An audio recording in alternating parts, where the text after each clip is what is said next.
In today's video, I'm going to teach you how to download Adobe Acrobat Pro for free on Windows 11. This guide will walk you through the process step by step, ensuring you can access this powerful tool without any hassle. So, let's dive right in. First of all, open up your internet browser. It could be any browser of your choice like Chrome, Firefox, or Edge. Once you have your browser open, head to the search bar and type in Adobe Acrobat Editor. What we're doing here is looking for the official Adobe website since this is a secure place to download Adobe Acrobat Pro. After entering your search, look for the official Adobe link, which is usually the first result in your search engine.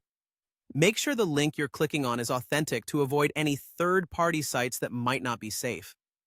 Once you've identified the correct link, go ahead and click on it. Now, once you're on the Adobe page, you should see a clear option that says Start Free Trial. This is what you're looking for, as Adobe offers a 7-day free trial of Acrobat Pro. By clicking this option, you'll be able to download the full version of the software for free during this trial period. So go ahead and click on that to proceed.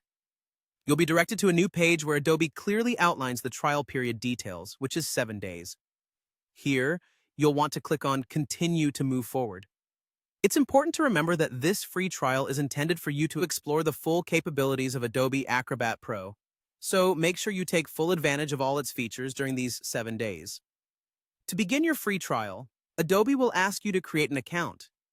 This account setup will require you to provide some basic information, including your card details. Don't worry, you won't be charged if you cancel within the trial period. Follow the on-screen instructions to fill out this information accurately, and that's it for setting up. Once you've finished setting up your account, you can download Adobe Creative Cloud. This is crucial because Adobe Creative Cloud is the platform from which Acrobat Pro will operate. You can find this by going back to your browser and searching for Adobe Creative Cloud. Locate the download link and install the application on your computer. With Creative Cloud installed, you will have access to Acrobat Pro among other Adobe products. And there you have it. Follow these steps and you will successfully download and use Adobe Acrobat Pro for free on your Windows 11 for a trial period of 7 days. Make sure to explore all the tools available to see if it meets your needs before deciding on a subscription. Thanks for watching, and I hope this tutorial was helpful.